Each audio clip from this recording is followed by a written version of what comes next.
우리 주는 위대하며 능력이 많으시도다. 그의 지혜 무궁하며 인자는 영원하도다.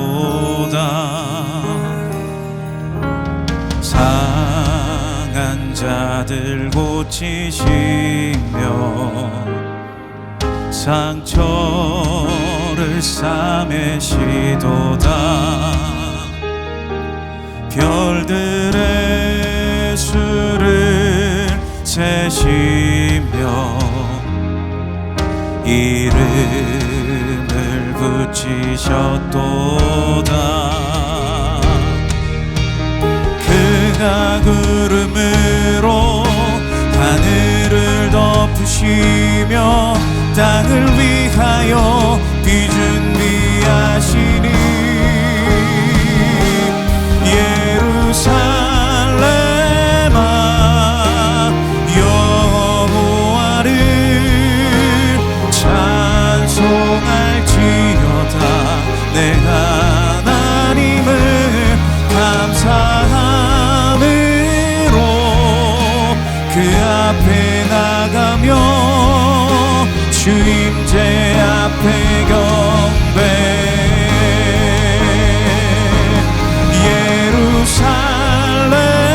예루살렘아 여호와를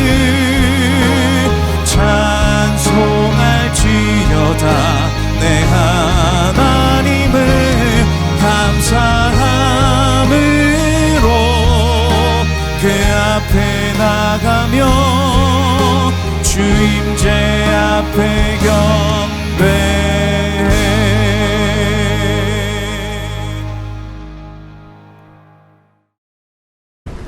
또 이어서 제 천사가 그 대접을 큰 강 유브라데에 쏟음에 강물이 말라서 동방에서 오는 왕들의 길이 예비되었더라. 또 내가 보매 개구리 같은 새 더러운 영이 용의 입과 짐승의 입과 거짓 선지자의 입에서 나오니 그들은 귀신의 영이라. 이적을 행하여 온 천하 왕들에게 가서 하나님 곧 전능하신 이의 큰 날에 있을 전쟁을 위하여 그들을 모으더라. 보라, 내가 도둑같이 오리니 누구든지 깨어 자기 옷을 지켜 벌거벗고 다니지 아니하며 자기의 부끄러움을 보이지 아니하는 자는 복이 있도다. 새 영이 히브리어로 아마겟돈이라 하는 곳으로 왕들을 모으더라. 일곱째 천사가 그 대접을 공중에 쏟음에 큰 음성이 성전에서 보좌로부터 나서 이르되 되었다. 번개와 음성들과 우레소리가 있고 또 큰 지진이 있어 얼마나 큰지 사람이 땅에 있어 온 이래로 이같이 큰 지진이 없었더라. 큰 성이 세 갈래로 갈라지고 만국의 성들도 무너지니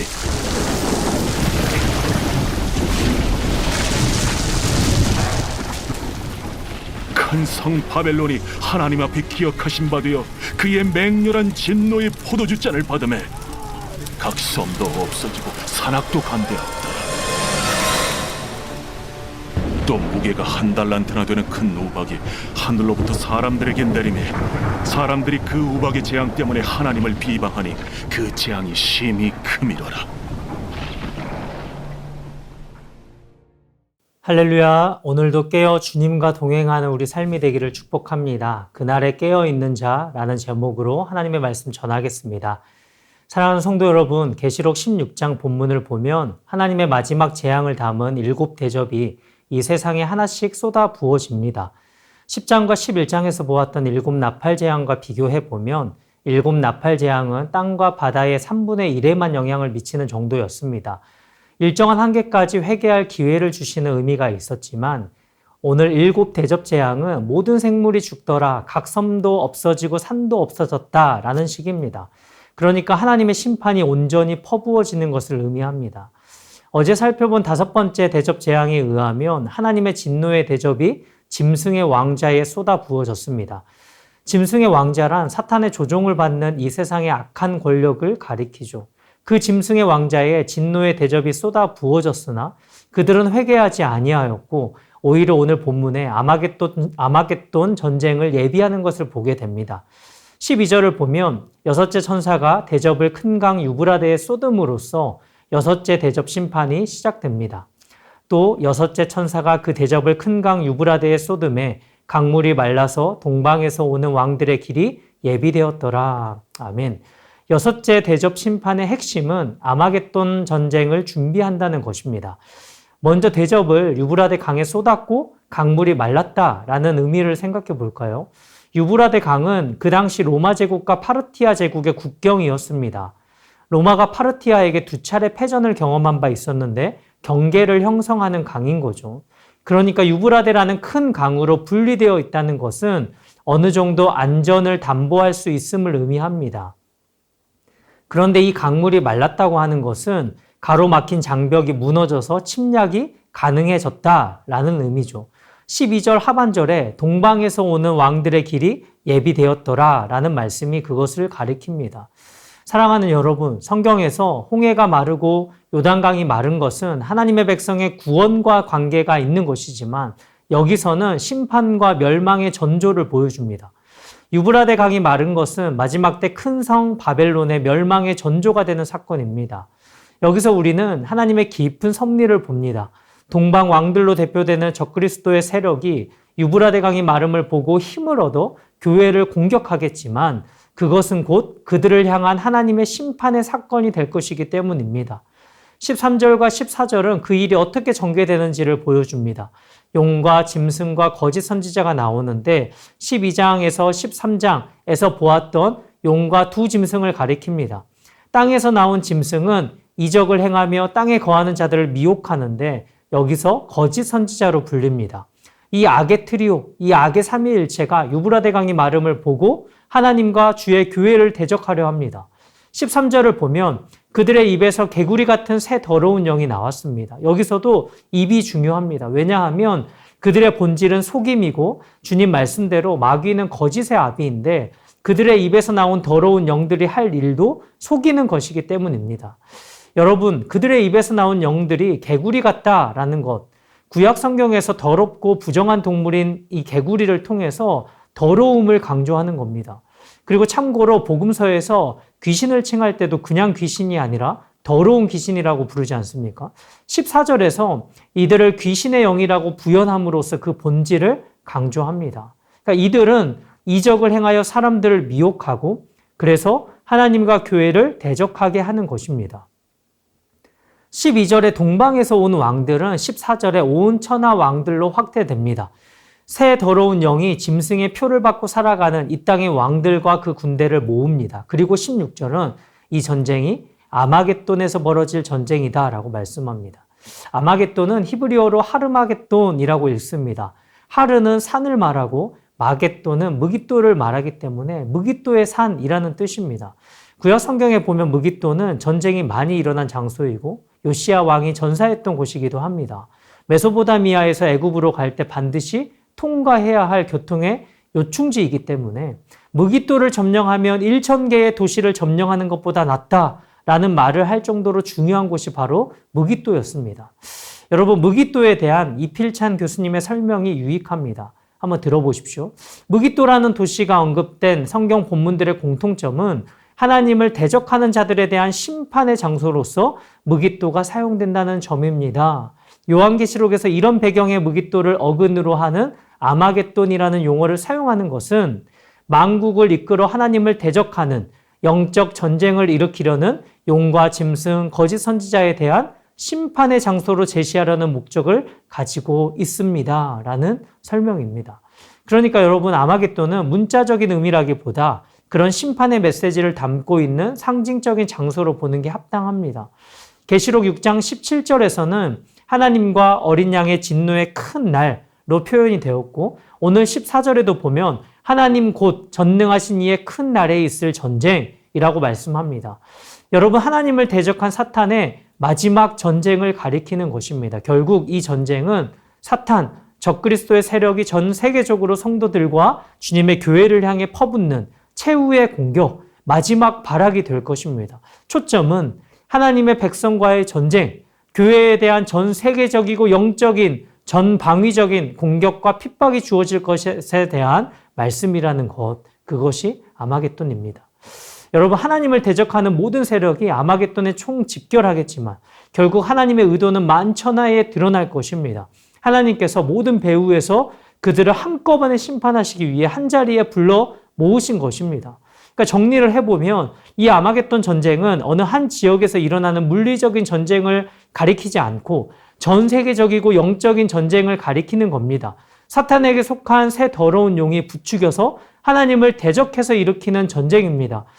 그리스도의 재림 직전에 악한 세력들이 최후 발악을 하도록 허용하신 이후에 순식간에 그들을 심판하며 종지부를 찍으시는 것, 그것이 바로 아마겟돈 전쟁입니다. 그렇다면 우리 성도들은 어떻게 해야 한다라고 말씀하시죠? 요한 사도는 잠깐 멈추어 오늘 15절에서 이렇게 권면합니다. 보라, 내가 도둑같이 오리니 누구든지 깨어 자기의 옷을 지켜 벌거벗고 다니지 아니하며 자기의 부끄러움을 보이지 아니하는 자는 복이 있도다. 아멘. 사도는 임박한 주님의 재림을 말하면서 성도들에게 권면하는데 이것은 경고이기도 합니다. 여러분 생각해 보십시오. 국경선이 뚫리고 교회를 괴멸하려는 적들의 총공세가 시작됐는데 얼마나 두려운 일입니까? 그러니까 교회의 위기를 말하는 것입니다. 이 총공격은 언제라도 불시에 일어날 수 있고 그렇기 때문에 성도들은 믿음으로 굳게 서서 그 일이 일어날 때 타협하지 않도록 깨어 있어야 한다는 겁니다.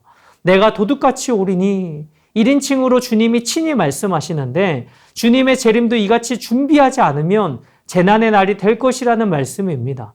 그러므로 깨어있다가 주님을 맞으라는 거죠. 잠을 자다가는 옷을 빼앗기게 될 것이고 벌거벗은 부끄러움 가운데 주를 맞게 될 것이기에 그렇습니다. 그런데 여러분, 전쟁이 다가오는데 왜 주님의 재림을 대비하라는 것일까요? 적들의 총공세 속에 교회가 큰 위험에 처하게 될 때 사람들은 흔들리고 타협하고자 하는 유혹을 받게 될 것입니다. 이제 더 이상 소망이 없구나. 그런데 주님이 오시면 그 순간 모든 전세가 역전될 겁니다. 주님이 오시기 전에는 세상에 대한 교회의 승리는 주어질 수 없습니다. 그래서 그때가 언제인지 알 수 없지만 주님은 호련히 오실 것인데 여기에 우리 성도의 위로가 있는 것입니다.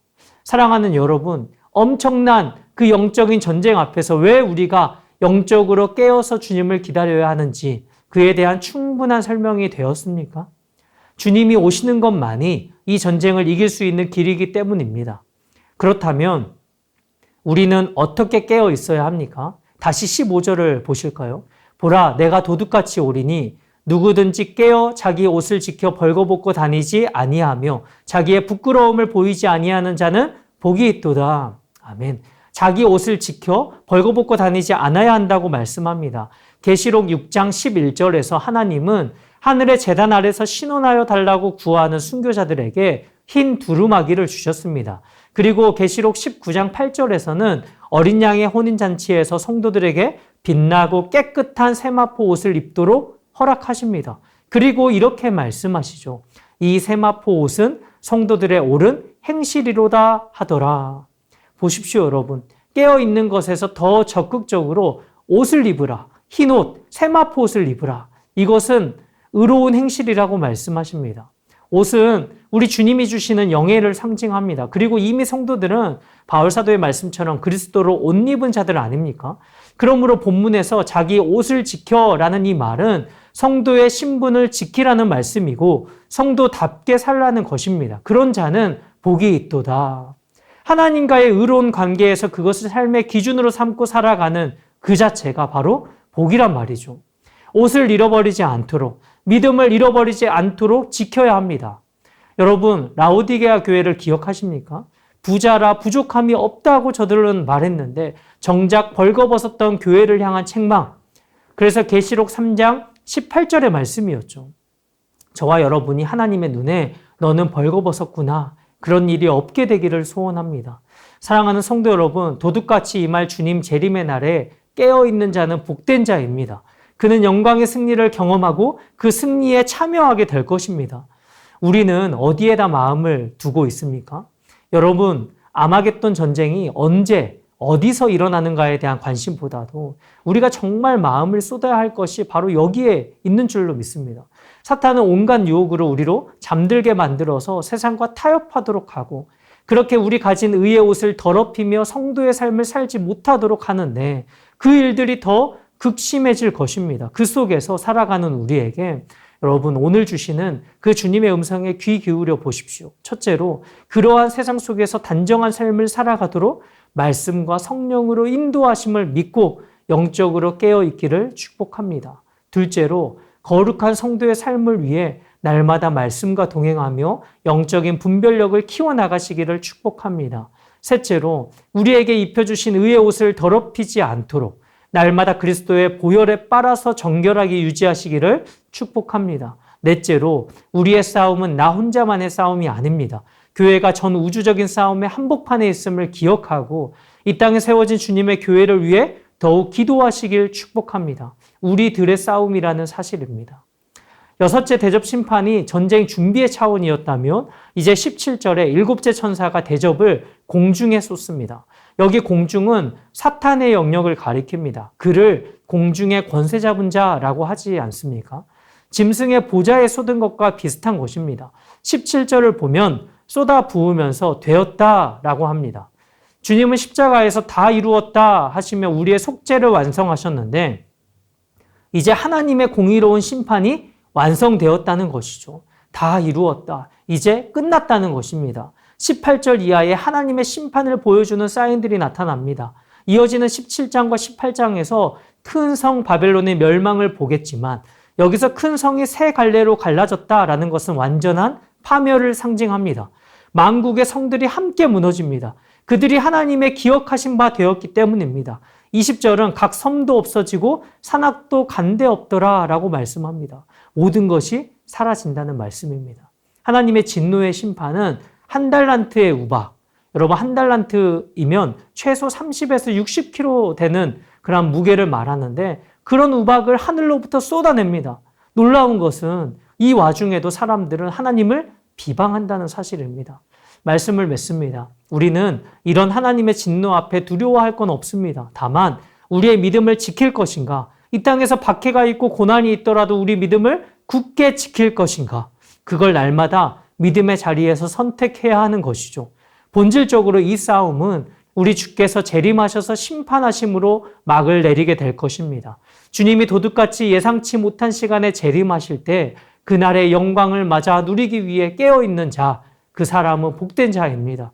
옷을 지키고 성도의 본분을 지키다가 주님을 맞이하는 자, 그 사람은 복된 자입니다. 그 영광의 날에 그 자리에 서기 위해 오늘도 깨어 주님을 기다리는 은혜를 누리시기를 주님의 이름으로 축복합니다. 주신 말씀 기억하며 우리 기도 제목을 함께 읽고 기도하겠습니다. 주님, 마지막 때에 우리가 무엇을 위해 살아야 할지 우리의 눈과 귀를 여셔서 영원한 것을 보고 듣게 하소서. 아멘. 주님과 함께 깨어있어 끝까지 제 옷을 지키는 자 되게 하소서. 주님이 언제 오시더라도 당당한 신부로 주님을 맞는 복된 인생 되게 하소서. 아멘. 오늘도 전 우주적인 싸움의 한복판에 있는 주님의 교회들을 지켜주소서. 신실하신 주님의 사랑에 기대어 끝까지 인내하게 하소서. 아멘. 이어서 미래준비팀 여름 캠프와 금요 비전 기도회 농촌 선교를 위해서 기도하겠습니다.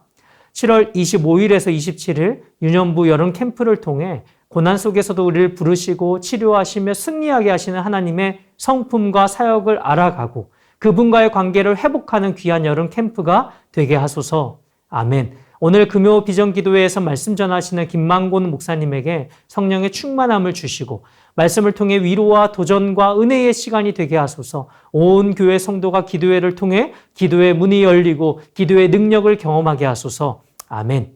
농촌 선교를 통해 모든 지역에서 복음을 통해 많은 결실이 맺히고 선포된 말씀을 통해 하나님께 영광 돌리는 간증들이 넘쳐나게 하소서. 아멘. 다 같이 기도하시겠습니다.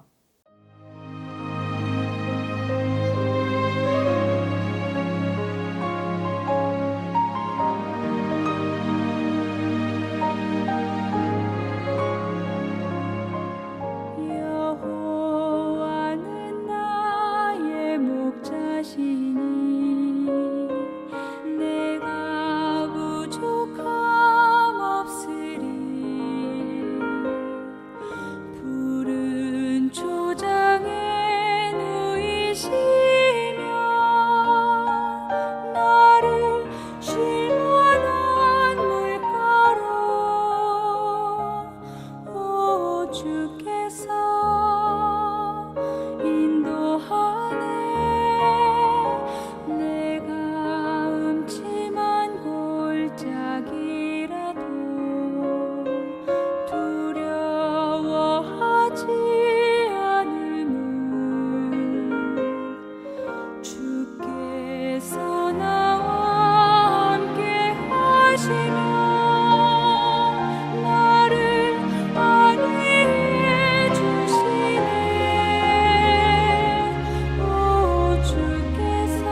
주님 자비로움과 선하심